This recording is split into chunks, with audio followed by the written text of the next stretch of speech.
Bom, acho que a gente já pode ir começando, já são as 8. Primeiramente, meu nome é Guilherme, eu sou o coordenador do programa Webinar do Estudantes pela Liberdade.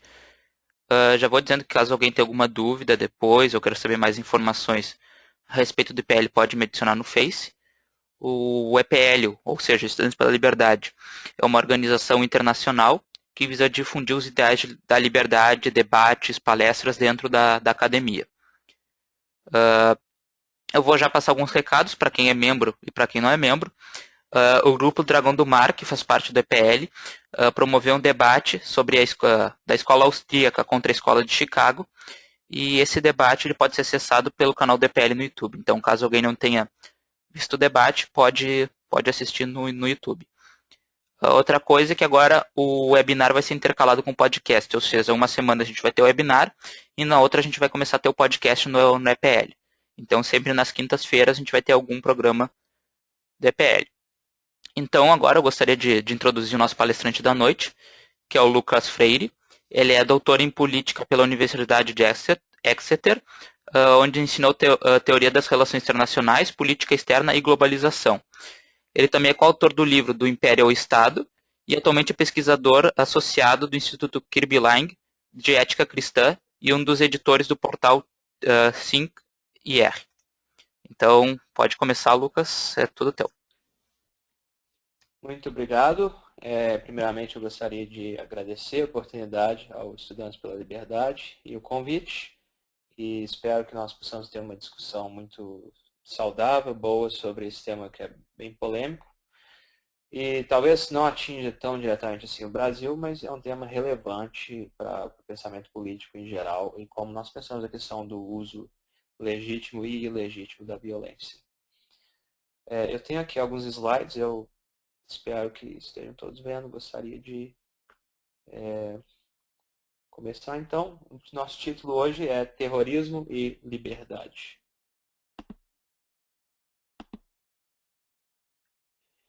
No dia 22 de maio de 2008, um sujeito chamado Mohammed Abdulaziz Rashid Said Alim, conhecido como Nick Riley, entrou no ônibus em Plymouth, na Inglaterra. Ele viajou até Exeter, onde eu moro, e por volta de meio-dia, esse sujeito chegou em Exeter.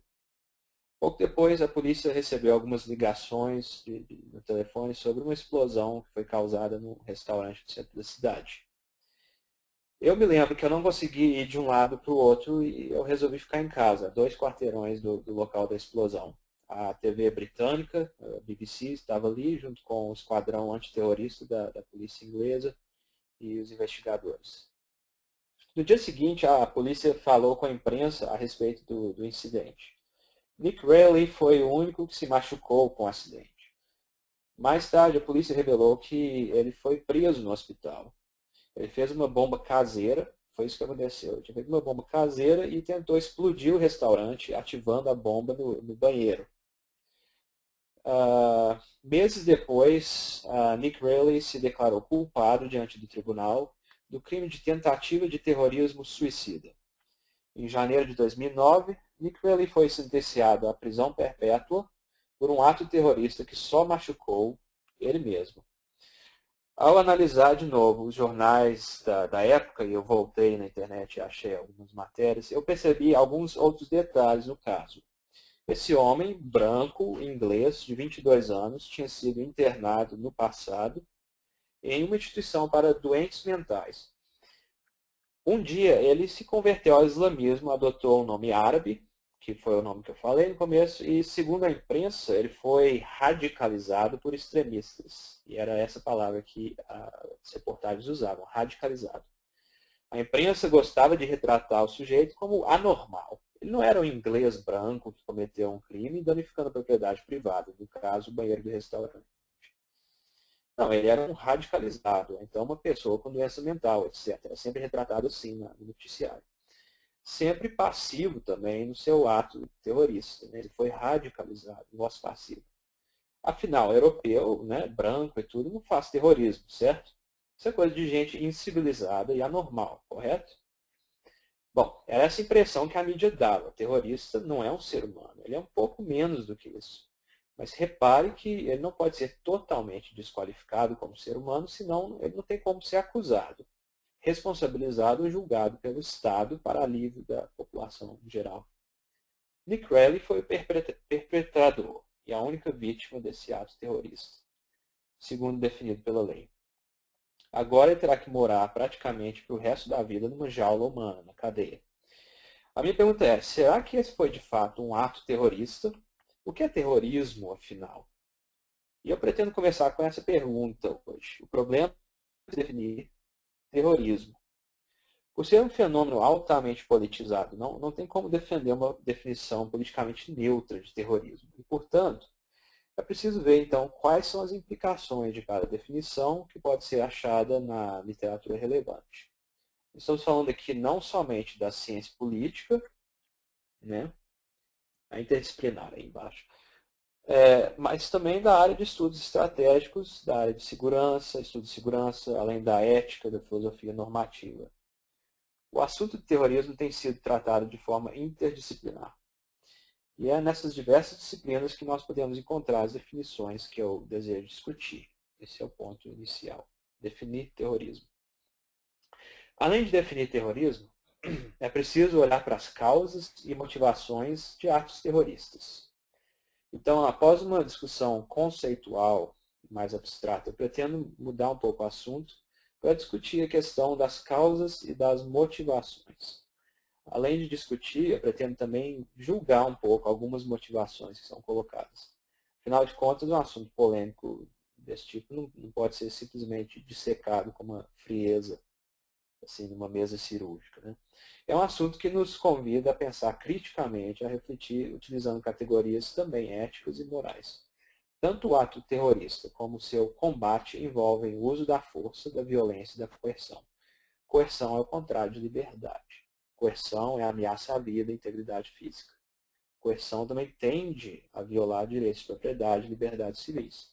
Isso acontece principalmente se ela não for restrita ou limitada, ou legítima. Em geral, a coerção corre solta por falta de legitimidade do ato terrorista, de restrição moral e institucional, no caso do combate ao terrorismo que nós discutiremos. Então, qual é o ponto final? Existem algumas respostas ao terrorismo, alguns remédios, oficiais e não oficiais.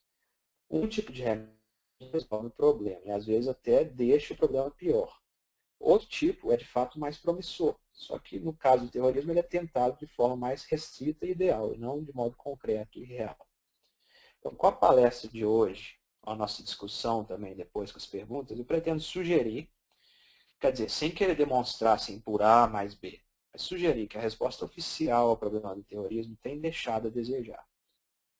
Existem algumas respostas não estatistas ao problema do terrorismo que são interessantes, fazem sentido, na minha opinião, deveriam ser consideradas e até mesmo mais utilizadas na prática.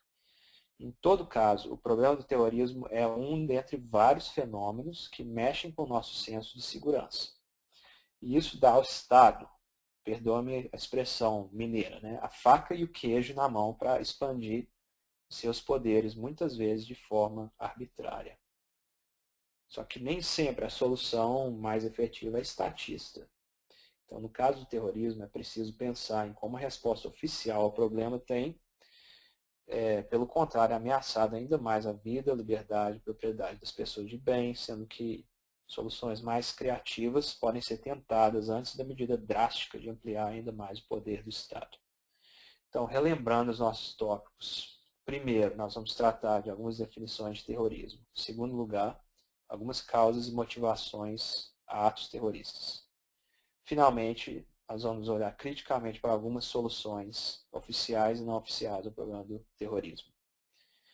Só um lembrete, eu não quero esgotar o assunto, né, mas também não quero simplificar demais. Então, o meu pedido aqui é que vocês escutem, pensem criticamente, não precisa concordar comigo em tudo, mas pelo menos comece a pensar em termos também éticos e morais, não só em termos do que funciona e o que não funciona, né? Em geral, dependendo da disciplina, acadêmica, a discussão em geral é em torno do que funciona, o que não funciona. Mas aqui nós também estamos interessados em questões como legitimidade, etc. Então vamos lá, definições. Então a pergunta é, o que é terrorismo? Acho que nós todos desconfiamos que o terrorismo seja mais ou menos assim, um meio para um fim. Né? Certo? Terrorismo é uma forma de ação humana, de escolha racional. O ato é planejado, calculado, com o intuito de produzir uma certa reação, uma mudança nas condições que o terrorista deseja mudar. Né? Ou seja, o ato de terror tem também uma audiência, uma plateia. O terrorismo é um tipo de estratégia, talvez, mas o uso do terror é uma tática que faz parte dessa estratégia. Só que nem todo mundo que usa o terror é terrorista, certo? Eu conheço muita gente que amedronta para conseguir uma reação de uma audiência, mas que não é terrorista. Então você fala, mas o terrorismo mata. Pois bem, a guerra também coloca medo e mata. Né? Tem terror na guerra também. Mata não só soldado, como civil. Então isso também não serve para diferenciar. Aliás, um dos grandes estrategistas do passado, Dewey, ficou famoso por ter escrito um tratado sobre o uso de bombardeios como uma forma de provocar terror na população civil e pressão para o governo atacado se render ao inimigo. Então, será que uma guerra, inclusive uma guerra justa, se é que isso existe, né, é a mesma coisa que um ato terrorista? A guerra provoca medo. Às vezes, medo é parte do cálculo. Ela atinge combatente e não combatente, né, militar e civil. Ela tem uma plateia ou audiência. Será que terrorismo é o mesmo que guerra? Por que então diferenciar os dois? Se algumas guerras são justas, e se elas são justas também são terroristas, então será que o terrorismo pode ser justificado? Veja bem, eu não falei a resposta ainda, tá? Eu não quero nem implicar nenhuma resposta com essas perguntas, mas são algumas perguntas que aparecem quando você estuda o assunto. E quanto mais você estuda, mais complicada a coisa fica. Onuf, Nicholas Onuf, um dos mais famosos teóricos, mais críticos, né, de relações internacionais, fala, estou citando ele, o termo terrorismo é claramente controverso. Qualquer tentativa de definição provoca um bocado de críticas bem fundamentadas. A citação acaba aqui. Mais adiante ele fala que dependendo do jeito que você define terrorismo, existem algumas consequências políticas. Então, um exemplo que eu achei foi a tentativa da Organização da Conferência Islâmica, OCI, em 2002, no encontro na Malásia, em que ela condena o terrorismo, como qualquer outra organização internacional, com países membros, né, que eu conheço pelo menos. Só que nessa definição da OCI, o uso da violência política empregada a favor da causa palestina contra o Estado de Israel é isentado do rótulo de terrorista, frequentemente associado não a toda a causa palestina, mas a facções mais extremas, como o Hamas, por exemplo. Existe, inclusive, um ditado, né, um ditado estrangeiro, eu traduzi meio assim, chutando, mas é assim, terrorista para alguém é o guerreiro libertador de outra pessoa, né? Assim, relativizando a definição de terrorismo. Não é à toa que existem algumas tentativas oficiais de defender terrorismo, mas em geral o que a ONU e outras organizações internacionais fazem mesmo, por enquanto, é varrer a poeira para debaixo do tapete. Tá? E outra coisa, o que os estados individuais fazem é listar os grupos violentos de oposição e rotular cada um deles de terrorista. Isso justifica algumas medidas radicais para combater o que eles consideram uma ameaça à paz pública.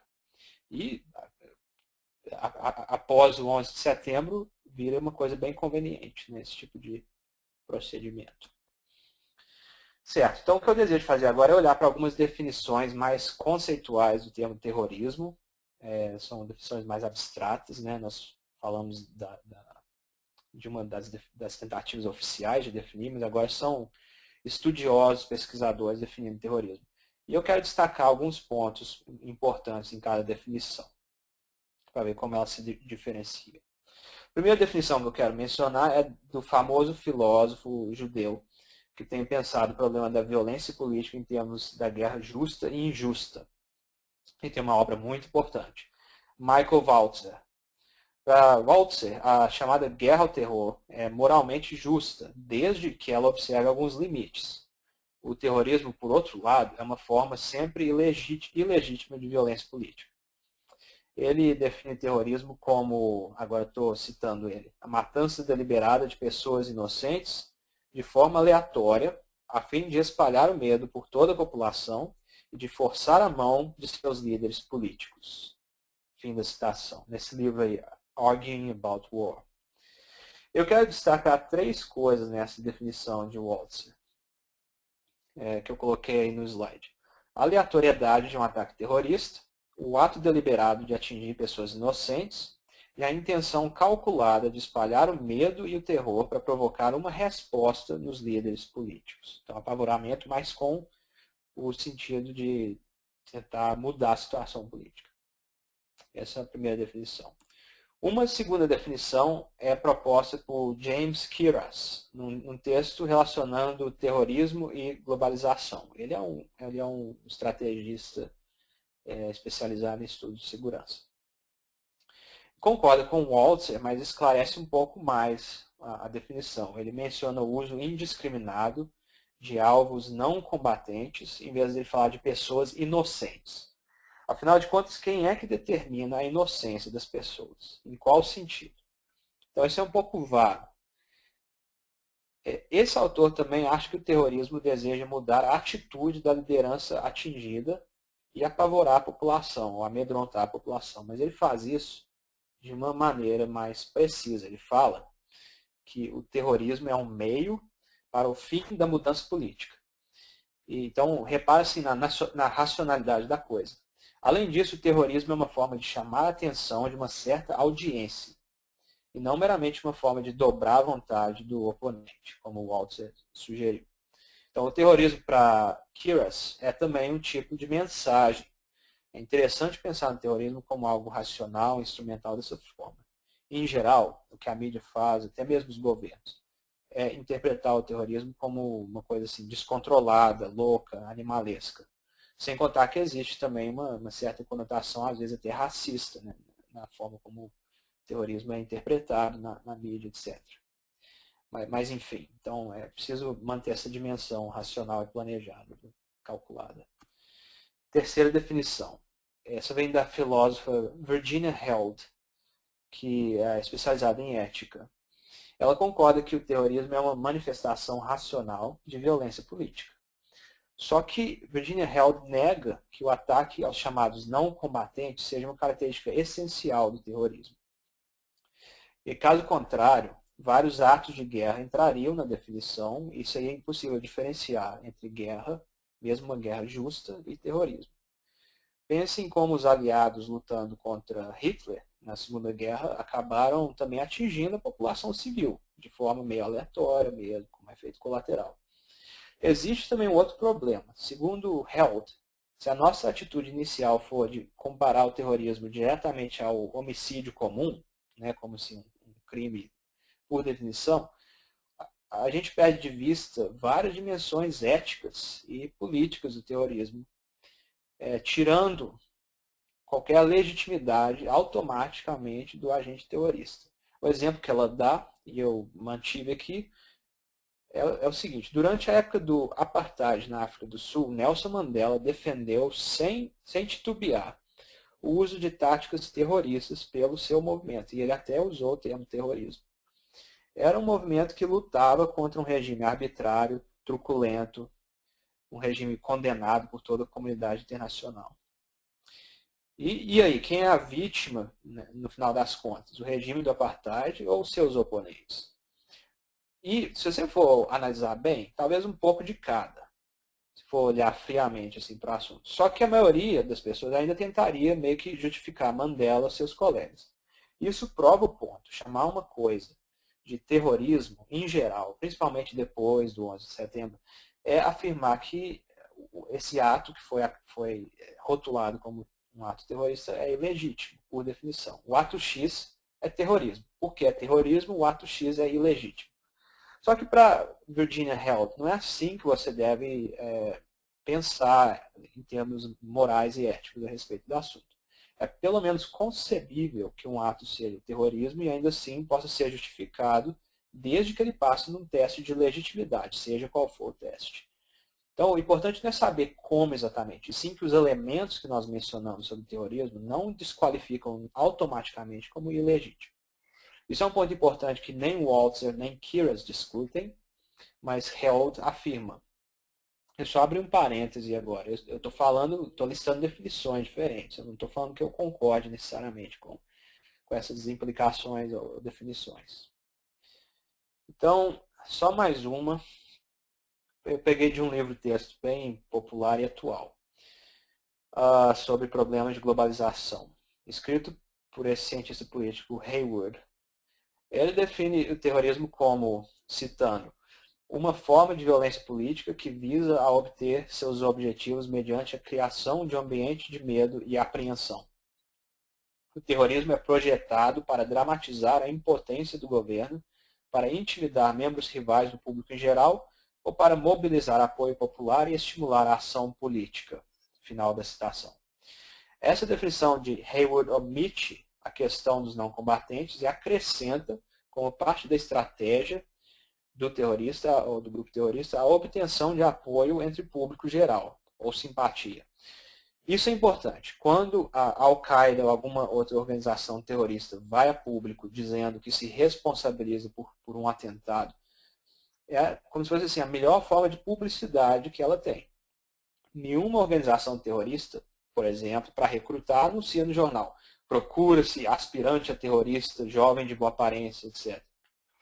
Mas pelo menos o ato terrorista serve como uma forma de recrutamento também de novos membros. Então tem toda uma, de novo, é uma coisa bem racional, planejada, calculada, etc. Caso contrário, a organização simplesmente morre, né? Só que nem mesmo essas nuances nas várias definições que eu falei dão conta da diversidade dos tipos de terrorismo. Walzer divide o fenômeno do terrorismo em 3 tipos. O terrorismo comum é o que ele passa mais tempo definindo, como nós já vimos. O terrorismo de Estado é um segundo tipo, que é usado por governos totalitários contra a sua própria população para reprimir. E o terceiro tipo de terrorismo é o terrorismo de guerra, para Walter, como foi o caso dos Estados Unidos e a bomba atômica sendo jogada em Hiroshima, ou a forma como os aliados bombardearam Dresden na Segunda Guerra Mundial. James Kiras e Virginia Held só identificam 2 tipos principais de terrorismo, o causado por estados e o causado por agentes não estatais. Mas eu acho que o que ajuda mais é a tipologia que Hayward propõe no livro-texto dele. 5 tipos principais. O terrorismo de insurreição, que tem como objetivo mudar o regime que governa. Então, por exemplo, o terrorismo socialista revolucionário na África durante o processo de descolonização na Guerra Fria. O terrorismo, outro tipo é o terrorismo solitário, o loner, né, que ele chama, como foi o caso daquele norueguês que uns 2, 3 anos atrás saiu atirando um monte de gente naquela ilha lá na Noruega. O terceiro tipo de terrorismo é o terrorismo nacionalista, que tem por intenção fazer recuar algum regime estrangeiro opressor ou colonialista. Um exemplo interessante são os zelotes, né, na antiguidade, o grupo de judeus revolucionários que pegaram armas contra o governo romano, né, na época de Jesus Cristo, a Bíblia inclusive menciona. Também exemplos mais atuais, né, para ser mais concreto. Dentro da Rússia, por exemplo, tem facções a favor da secessão de várias províncias. Um quarto tipo é o terrorismo global, que tem o objetivo explícito simplesmente humilhar uma grande potência como os Estados Unidos ou a Rússia, mostrando a sua fraqueza e falsidade, hipocrisia, etc. Por fim, existe também o chamado novo terrorismo, que tem motivações principalmente político-religiosas ou ideológicas. E ele se organiza em células praticamente independentes. Seus agentes são muito leais, fiéis à causa. É muito utilizado o terrorismo suicida nesse caso. E os praticantes membros de organizações terroristas nesse sentido querem tudo ou nada. Então, não dá aqui para resolver o problema da definição ou legitimidade ou não do ato terrorista com uma resposta simplória. O que dá para fazer é notar os seguintes aspectos. Primeiro, existem muitos fenômenos diferentes rotulados de terrorismo. São diversos tipos. Segundo, em geral, as definições oficiais têm o objetivo de tipificar um crime, seja ele doméstico ou internacional. E por isso, essas definições, em geral, deslegitimam o terrorismo por definição. Isso leva a algumas complicações. E terceiro, como corolário disso, inclusive, essas definições excluem ou tendem a excluir o Estado da possibilidade de ser um agente terrorista. Definições oficiais, que eu quero dizer, né? A não ser que o Estado seja um Estado inimigo, que tenha violado certas regras de legitimidade internacional. Aí o rótulo terrorista passa a ser, assim, tem um efeito retórico, né? E o pressuposto é que o Estado, em geral, apesar disso tudo, está do lado da solução ao terrorismo, não do lado do problema em si. A não ser no caso de um Estado mal comportado, né? Tipo Coreia do Norte, etc. Então eu vou voltar nesse assunto mais tarde. Eu vou deixar em suspenso agora. Nós já vimos que existem tipos e conceitos diferenciados de terrorismo. Se o Estado pode ou não ser acusado de terrorista é uma pergunta interessante. Igual eu falei, nós vamos voltar nela. Só que eu quero falar agora um pouco das causas e as motivações ou supostas justificativas de atos terroristas. Quando eu falo de causas, pense assim, em estruturas ou situações ou eventos que facilitam, estimulam ou então talvez dificultem, desestimulem atos terroristas. Né? São causa nesse sentido, não no sentido de uma bola de bilhar se chocando contra a outra, né? Naquele sentido da ciência natural. Agora, quando eu falo de razões ou justificativas ou motivações para atentados terroristas, isso tem mais a ver com a intenção dos agentes terroristas, com o plano deles. Tá? E aí requer uma abordagem um pouco mais das ciências sociais, das humanidades, que é olhar para o discurso, interpretar, tentar entender a motivação do agente. Então vamos falar primeiro de causas. Uma das causas ou condições que facilitam o terrorismo é a própria globalização. Isso é meio óbvio. Mas não quer dizer que a globalização em si seja ruim por causa disso, certo? Mas simplesmente que ela cria algumas estruturas, oportunidades que tornam certas coisas possíveis. Ou mais fácil. Tráfico de armas, de explosivos é uma delas. Por causa do caráter descentralizado das organizações terroristas, um dos problemas que elas têm é a logística, bem complicada. Então, de novo, globalização facilita um pouco com tecnologias de comunicação global, etc. Outra coisa que a globalização acaba disponibilizando, seja para o bem ou para o mal, é a circulação de pessoas pelo mundo. Né? Principalmente num lugar mais integrado à economia regional, como uma área de livre migração, né? Alguma coisa assim, tipo União Europeia. Isso acaba acontecendo. Aliás, muito grupo nacionalista no Reino Unido, por exemplo, tem se manifestado contra a União Europeia, acusando, inclusive, a facilidade que o crime transnacional, não só terrorismo, né, mas drogas, etc., a facilidade que eles têm de chegar no país. Então, esse é um dos fatores. Outro fator que facilita é a forma como a mídia opera. Lembre-se que um dos pontos do terrorismo é a sua necessidade de espalhar a sensação de terror, apavorando a população. Só que isso pressupõe que um número considerável de pessoas testemunhem o atentado, direto ou indiretamente. A mídia ajuda a testemunhar indiretamente. Além disso, o terrorismo é também uma mensagem. Ele precisa denunciar a fragilidade da ordem estabelecida, minar a resistência de quem eles querem mudar, né, a vontade e tudo, especialmente a liderança política. Alguns atos terroristas são, inclusive, acompanhados de uma transmissão ao público, um vídeo ou uma carta aberta, dizendo os motivos do atentado, as demandas do grupo terrorista em questão, ameaçando outros atentados ou mais violência se essas demandas não forem atendidas. Um exemplo assim, mais antigo, mais clássico, né, é o caso, além do 11 de setembro, né, que o Bin Laden foi ao público, etc., mas tem esse exemplo das Olimpíadas de Munique, de 72. Isso, só abrir um parênteses, né, quem está trabalhando com ciências da comunicação, etc., está aí uma pergunta interessante. Levanta uma questão moral para quem é jornalista ou trabalha com a imprensa, porque tem o dever, né, por profissão, de informar o público, mas isso quer dizer, às vezes, que os terroristas atingem um dos objetivos principais deles, que é apavorar o público, ou mostrar a extensão do estrago que fez. O terrorismo, para ser eficaz, depende hoje da mídia. Então tem esse aspecto também. De novo, igual o caso da globalização, não quer dizer que a mídia em si seja ruim. Né? Nós vamos discutir isso um pouco mais depois. Outro fator que eu queria mencionar é a nova cara religiosa de certos tipos de terrorismo. Nem todos, mas certos tipos. Um dos autores que eu falei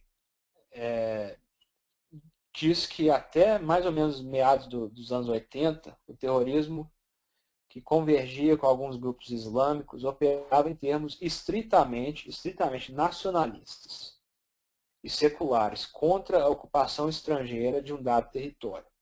Isso além da Palestina, tá? Além daquele caso. Porém, a partir dali, dos anos 80, a noção histórica de jihad, né, a Guerra Santa, foi meio que adaptada e remodelada para se transformar numa espécie de cruzada contra o Ocidente, né, seja lá o que for. Alguns comentaristas interpretam isso como um choque de civilizações. E outros, principalmente quem milita contra a presença pública da religião, né, secularistas, etc., eles tentam falar não de civilização, de choque de civilizações, mas da religião como problema em si.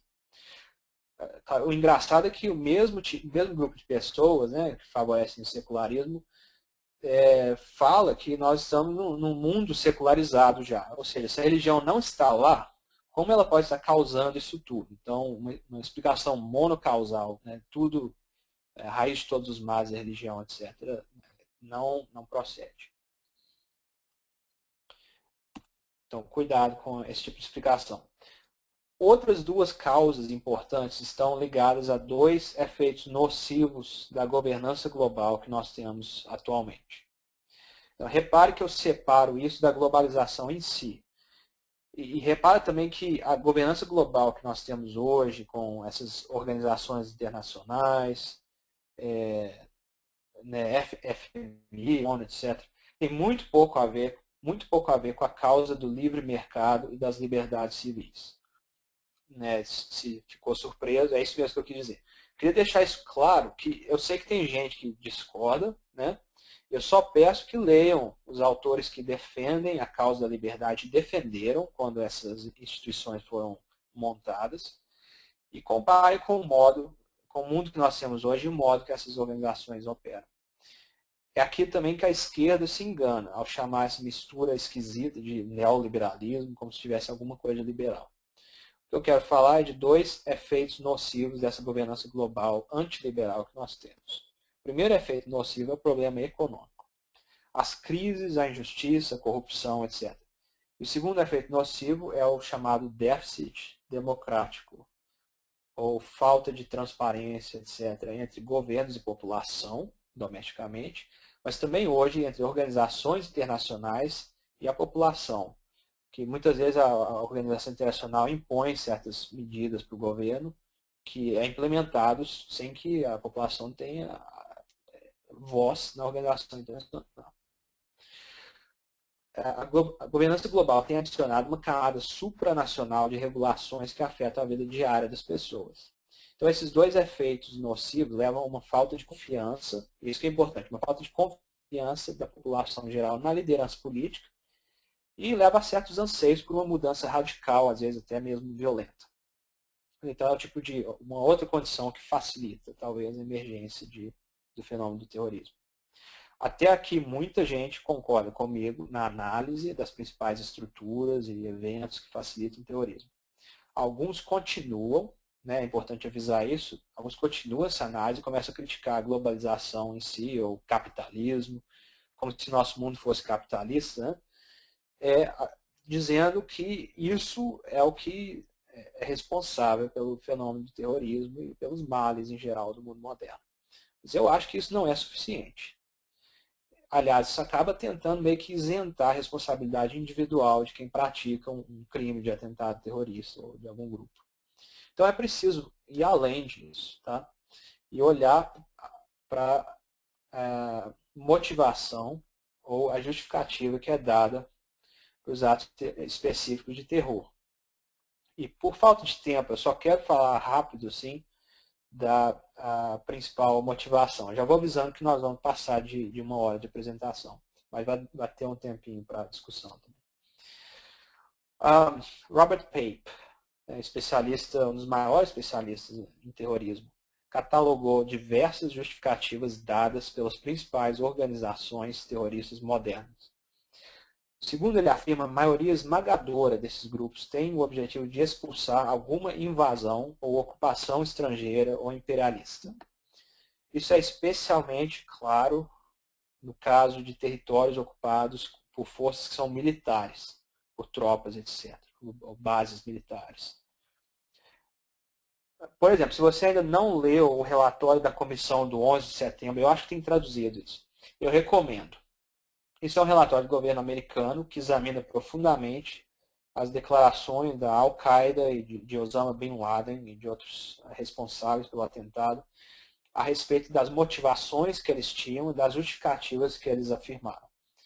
Eles falam sem deixar dúvida que a ocupação americana da Terra Santa muçulmana na Península Arábica e em outros lugares, com bases militares, etc., profanando, né, o que eles consideram solo sagrado, foi o que motivou o atentado.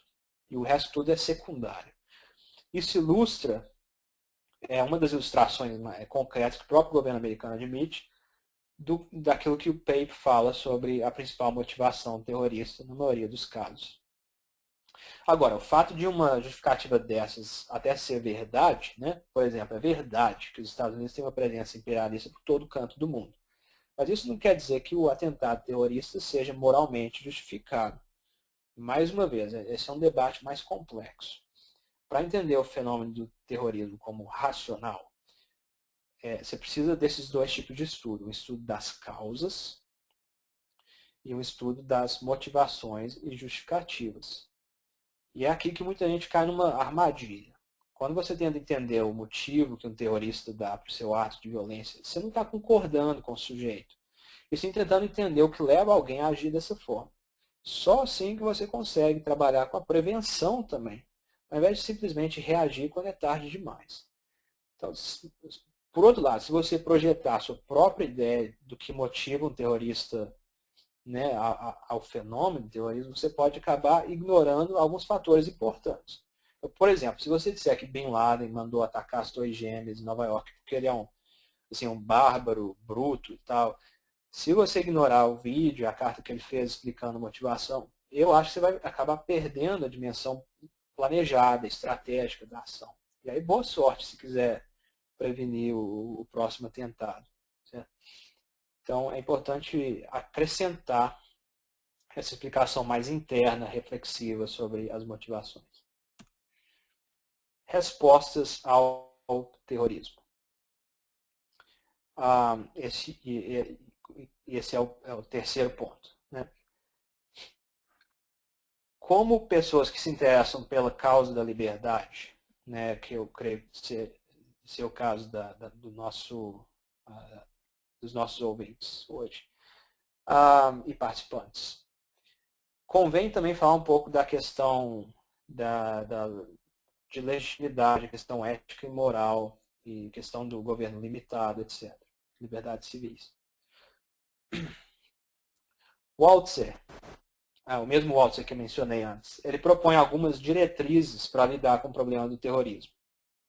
Pensando na noção de guerra justa, por analogia, e o fato de que o uso da força pode ser legítimo se for limitado de uma certa forma. Então, para o Waltzer, o contra-terrorismo deve ser proporcional ao estrago que é feito Além disso, deve evitar ao máximo qualquer risco à população civil. E além de ser um tipo de operação de polícia, por assim dizer, né, para achar quem é o agressor, levar a julgamento e punição, o contra-terrorismo deve levar em conta a prevenção e frustrar novas tentativas de ataque terrorista. Domesticamente, o contra-terrorismo deve funcionar respeitando as liberdades civis e mesmo os serviços secretos de inteligência devem levar em conta o fato de que eles operam dentro de limites constitucionais. Para Waltzer, a legitimidade conta muito na hora de desmoralizar o uso terrorista não oficial da violência. Então, essa discussão dele é bem vaga, assim, ampla, mas já serve como uma espécie de norteamento numa democracia liberal. Lembrando que a discussão dele é no plano mais filosófico, mas, em todo caso, é bem-vinda. No ambiente internacional, uma das respostas oficiais é através da diplomacia multilateral. Só que ela tem tentado, meio sem sucesso, tipificar e definir o terrorismo, igual eu falei. Por exemplo, a Assembleia Geral das Nações Unidas já tentou, mas não achou uma definição consensual para terrorismo como crime internacional. Alguns aspectos do terrorismo já foram definidos com um pouco mais de sucesso. Um exemplo que eu achei foi o da Organização Internacional de Aviação Civil, OIAC. Eles desenvolveram uma série de procedimentos padrão e um guia, né, para uma série de diretrizes para lidar com sequestros de aviões, sequestro de aeronave. Em termos de diplomacia bilateral, por outro lado, isso é multilateral, né? Em termos de diplomacia bilateral, existem via Interpol, etc., alguns arranjos de compartilhamento de informação sobre investigações, criminosos perigosos, não só ligado ao problema do terrorismo, mas lavagem de dinheiro e outras coisas que podem estar conectadas, né? Um dos grandes problemas que tem surgido mais recentemente em relação à diplomacia bilateral é o uso das aeronaves ou sondas, né? Sondas não tripuladas de ataque, especialmente pelo governo americano. E isso tem levado a algumas tensões entre Estados Unidos e outros países, né? Principalmente bilaterais. Por exemplo, o fato de uma sonda invadir o espaço aéreo estrangeiro e ser usado na execução sumária de pessoas em outro território que não é jurisdição americana. Esse problema já existia mais ou menos quando tropas de elite iam meio que escondidas, sem autorização, prender ou executar alguém fora do território. Um outro exemplo, assim, talvez menos drástico, né, mas exemplo famoso quando Israel enviou uma tropa de elite na embaixada americana no Quênia, no final dos anos 90, quando o pessoal da embaixada tinha sido retido como refém. Só para mencionar mais um problema bilateral, o problema nessa resposta oficial, né, de diplomacia bilateral, é o problema da extradição. Com alguns acordos multilaterais de direito internacional que se aplicam à questão da extradição, mas nem todos os países aceitam as mesmas regras ou costumes de extradição.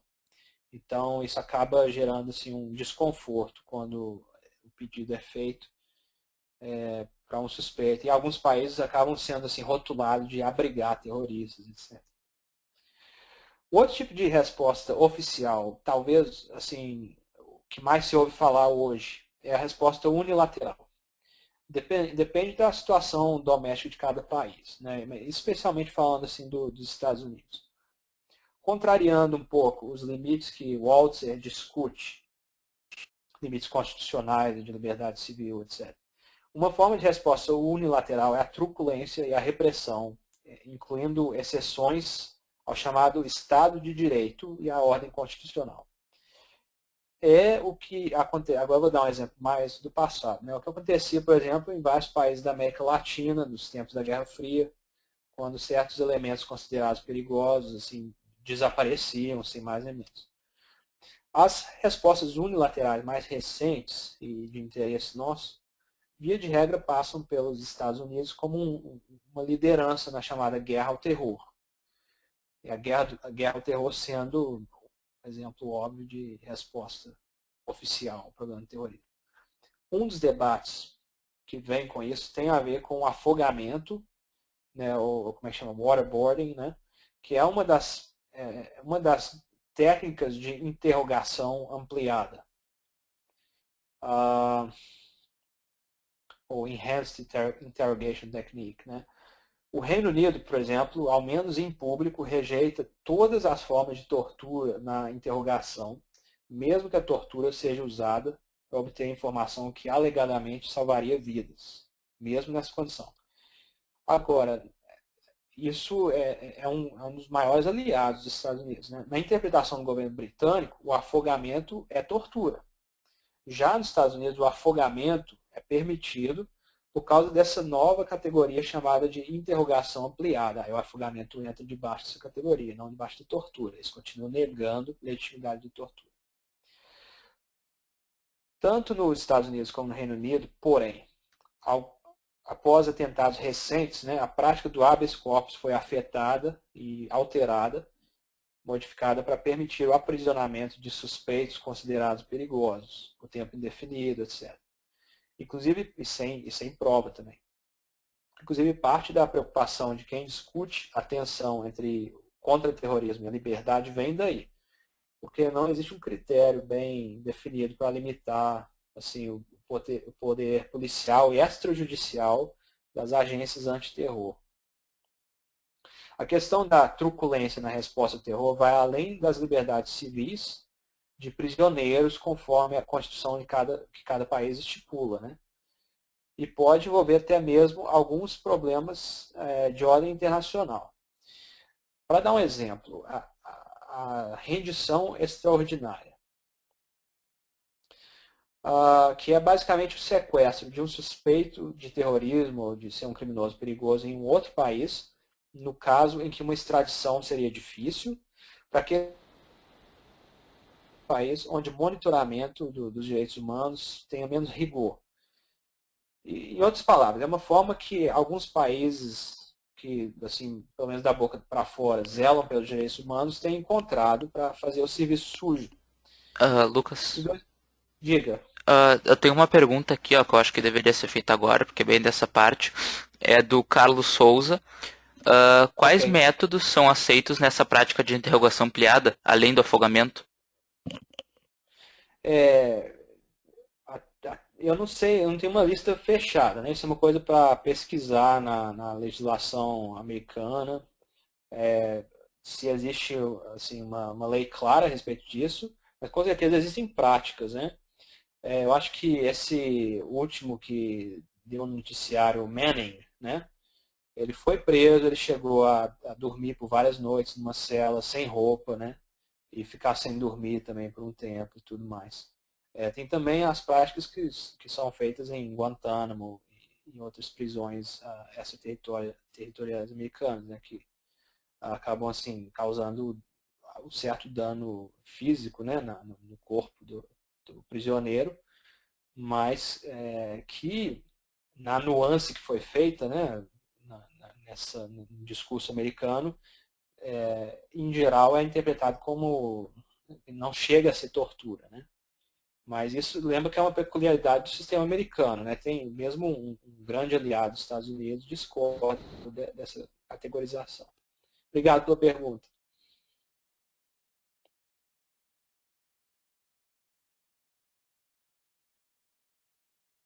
Ok, posso continuar?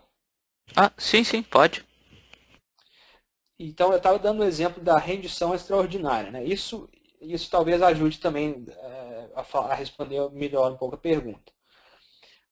Em 2008, por exemplo, o governo britânico revelou que em 2002 eles facilitaram no território, essa ilha, né, Diego Garcia, é uma ilha ainda considerada território britânico. Então o governo britânico revelou que facilitou, através de deixar pousar nessa ilha para ir para outro lugar, uma rendição extraordinária feita pelos serviços secretos americanos para levar alguns suspeitos para um país no Oriente Médio onde eles sofreram alguns abusos no interrogatório. Né? Então, rendição extraordinária, né, é um tipo de prática também que eu incluiria nessa lista. Né? Mas, de novo, não é uma lista fechada, é uma pergunta muito boa, é preciso pesquisar a respeito. Sem querer entrar muito no assunto de guerra, de intervenção, o assunto em si, porque isso já é um outro seminário que a gente pode ter, né, eventualmente. Mas é importante notar que esse tipo de reação militar tem sido também parte da reação na chamada guerra ao terror, ou da resposta ao terrorismo. Né? No começo não era tanto assim, mas depois passou a ser, no começo eu digo, depois de 11 de setembro, né? Não foi automática o uso da guerra de intervenção como parte da guerra ao terror, mas depois passou a ser parte normal.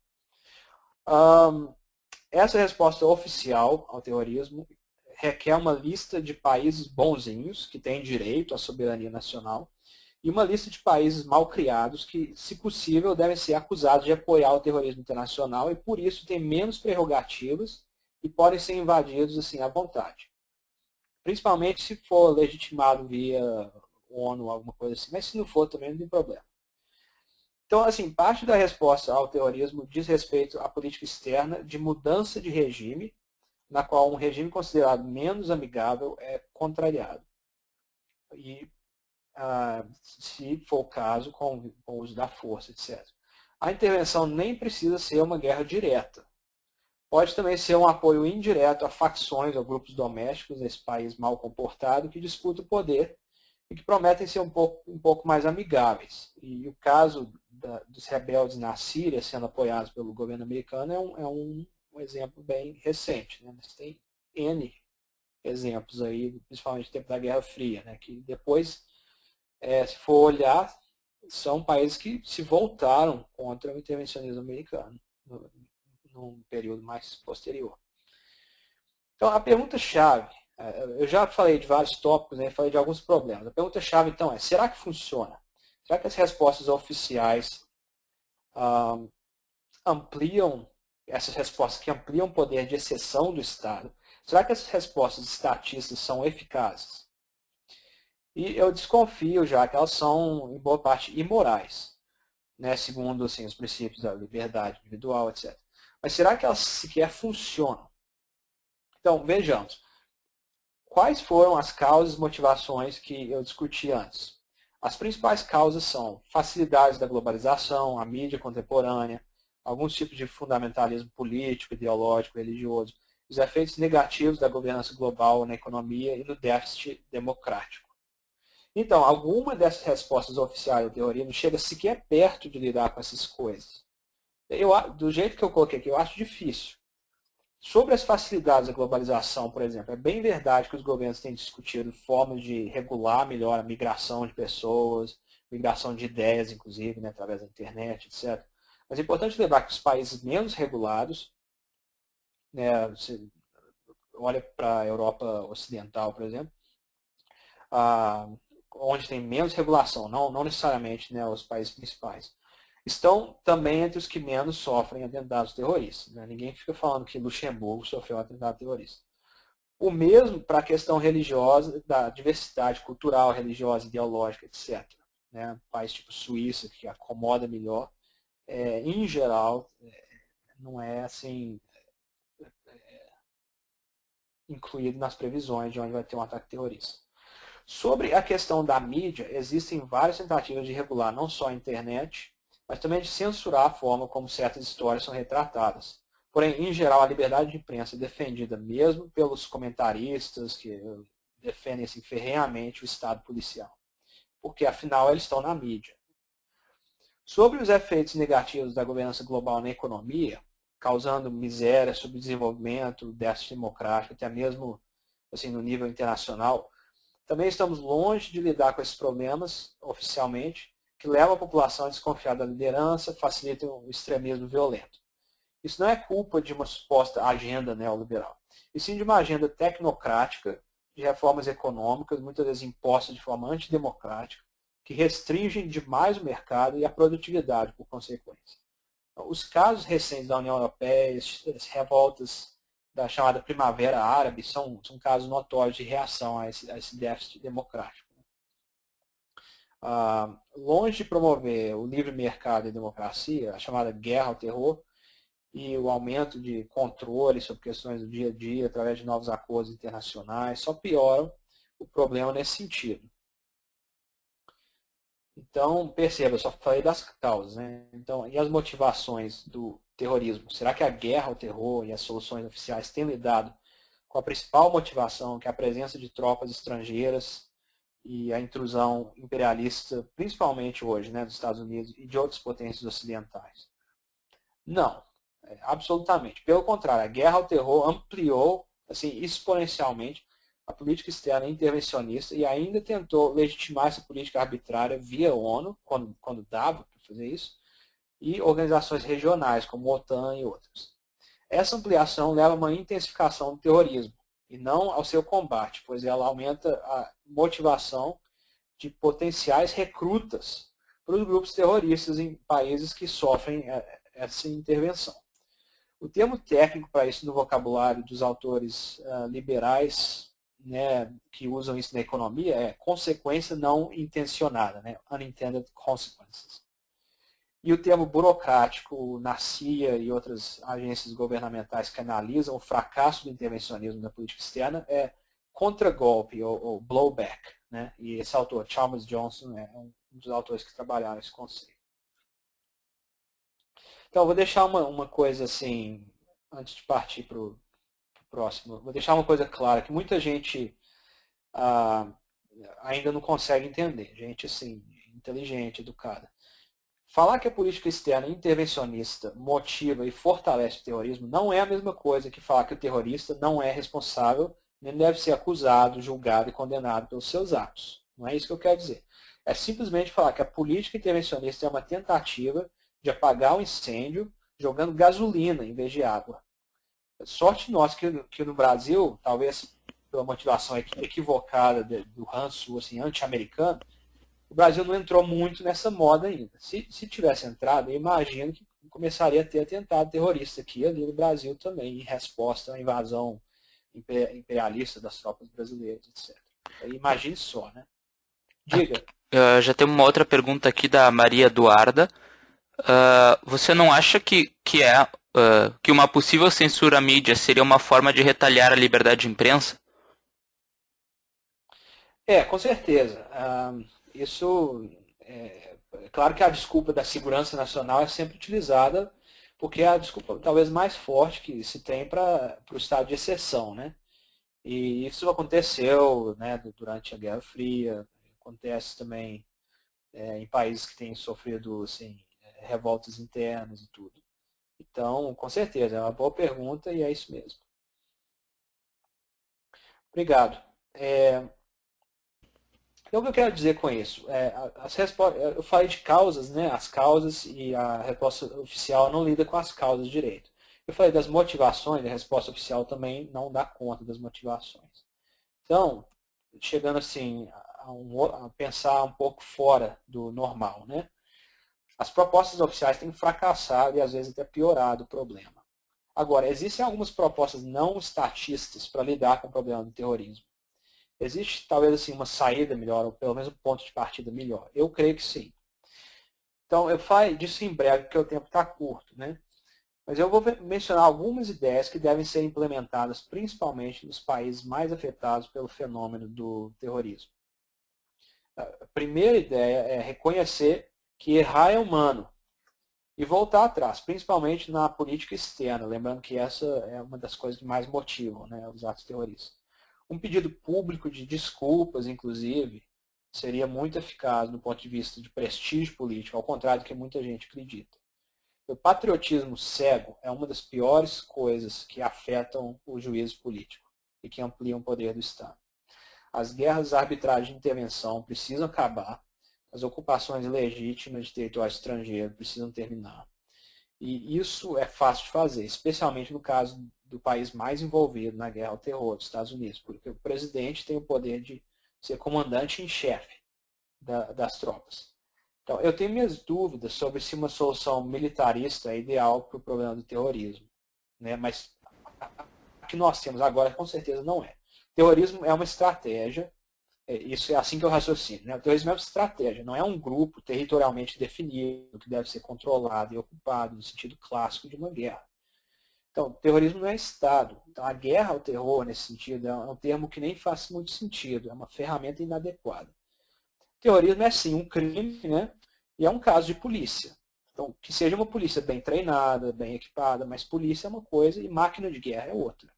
Então, um corolário dessa ideia que eu estou mencionando é respeitar os acordos internacionais que dizem respeito às liberdades civis dos cidadãos e também à jurisdição e soberania territorial de cada país. Quanto mais legitimidade na luta ao terrorismo que é ilegítimo, melhor.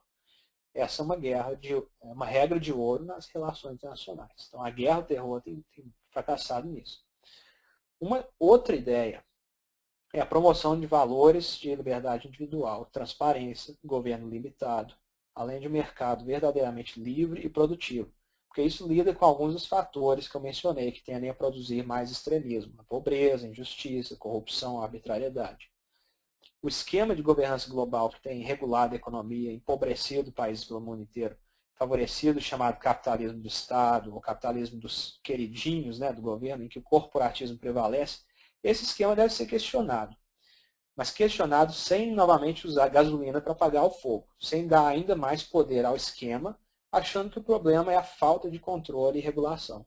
E nisso, a esquerda precisa também ser desafiada, porque ela tem identificado o sintoma bem, mas sem saber direito a causa. A causa não é que a governança global é liberal demais, e sim que ela nunca foi, nem que ser liberal, a favor do livre mercado, etc. Para não ficar muito na abstração, um exemplo. No caso do sequestro de aviões, a segurança é muito menos confiável na solução estatista do que na solução não estatista.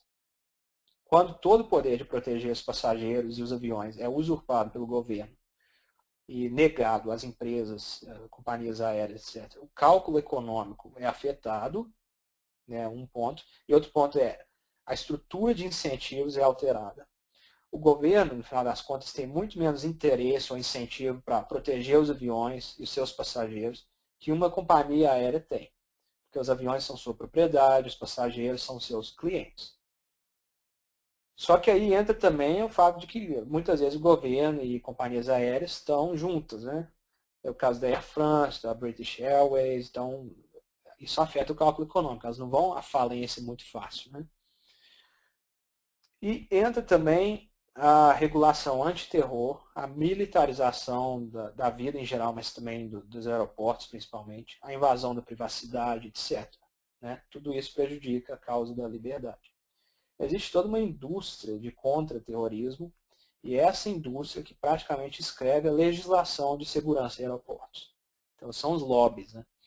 Para piorar a coisa, quando um país poderoso como os Estados Unidos ou os principais da União Europeia adotam um padrão de segurança X, o resto é obrigado a ir atrás e simular a mesma coisa, senão eles não deixam viajar daqui para lá, por exemplo. Ou seja, na escala global, a responsabilidade é transferida de uma vez para os governos, e as companhias aéreas são proibidas ou prejudicadas na forma de lidar com sua propriedade privada e com seus clientes.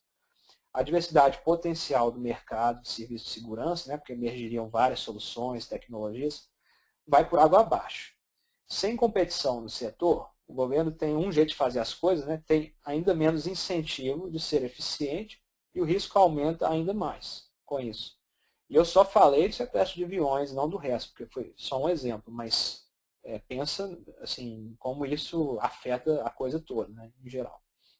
Então, só para fechar, eu quero chegar finalmente a uma conclusão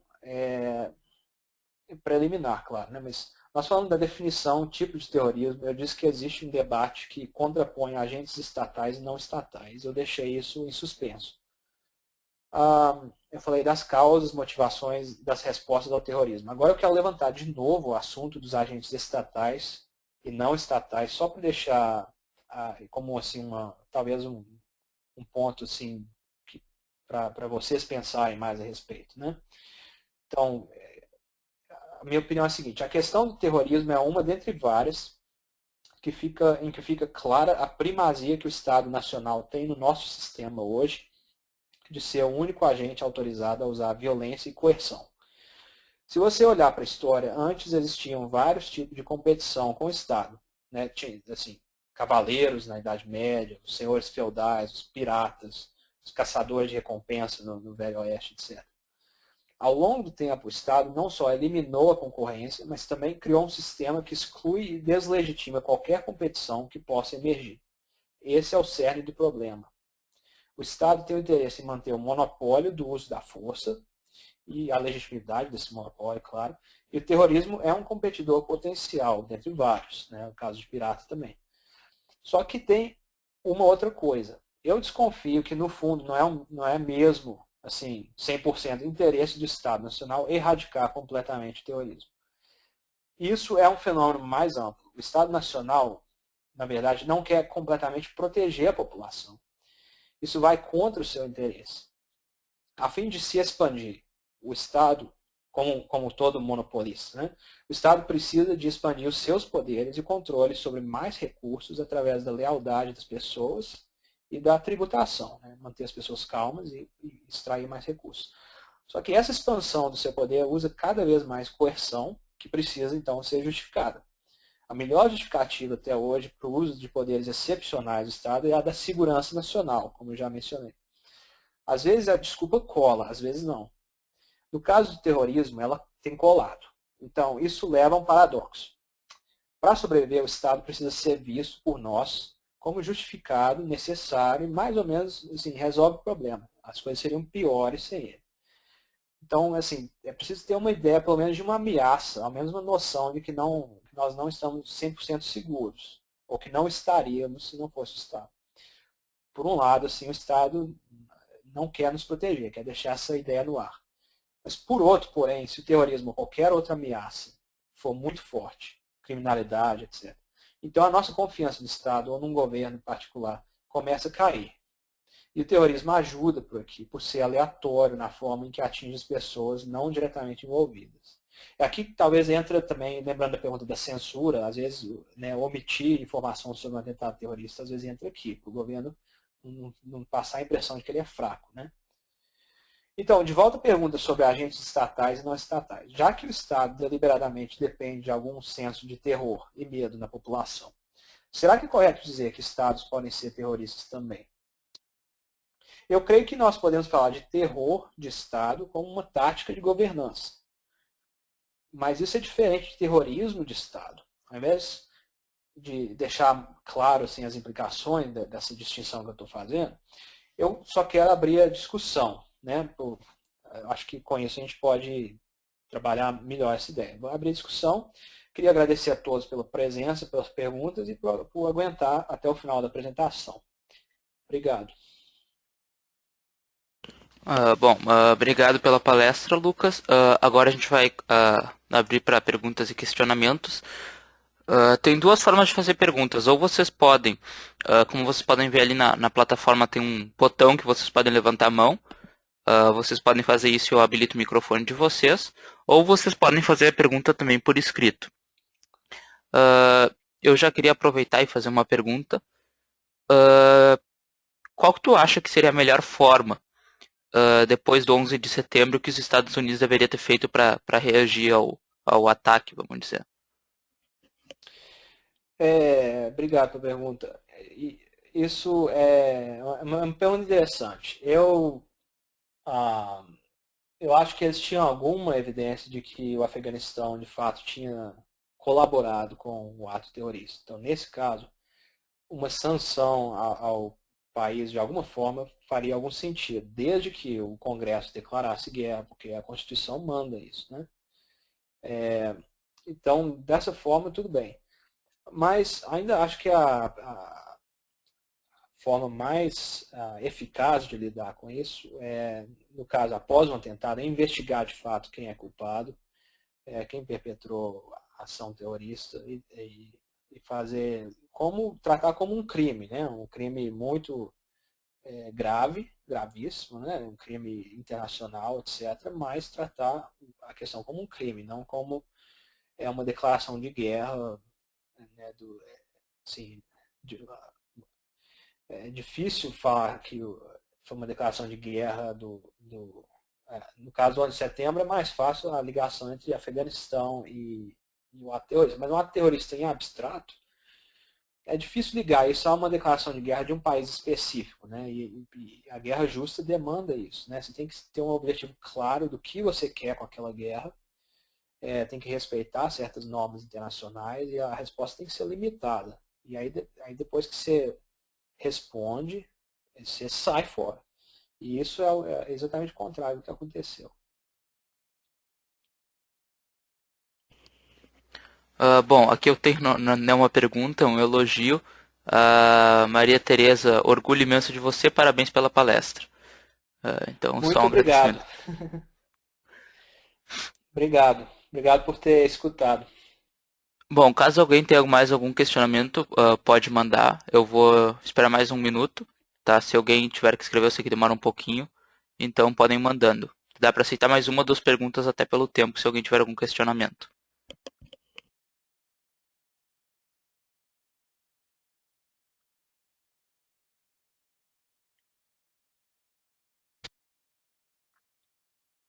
Já tem mais uma do Wesley Pereira. Quem define que a Ok. culpa cola ou não quando o Estado usa a segurança nacional como desculpa? Se a desculpa cola ou não. É verdade. Eu, Wesley, obrigado pela pergunta. Eu acho que, assim, falando para os estudantes pela liberdade, né, nós temos mais ou menos um ponto comum que é a defesa de certos valores da democracia liberal, liberdades civis, etc. Então, a, a noção de governo limitado é um pressuposto na palestra que eu dei. Né? Para um grupo mais diverso, na verdade, eu usaria um outro tipo de linguagem. Né? Então, o fato de desculpa colar nesse caso é assim, o Estado é justificado como solução para certos problemas, né? Problemas de segurança sendo um deles. E se a desculpa cola ou não depende de quão persuasivo é essa ameaça, né? De quão assustadora ela é, quão coerente é o argumento dela, ou a respeito dela. É mais ou menos por aí que eu iria, né? Em teoria de relações internacionais existe uma abordagem que chama securitização, que tenta prever quando que um Estado vai fazer a desculpa colar ou não.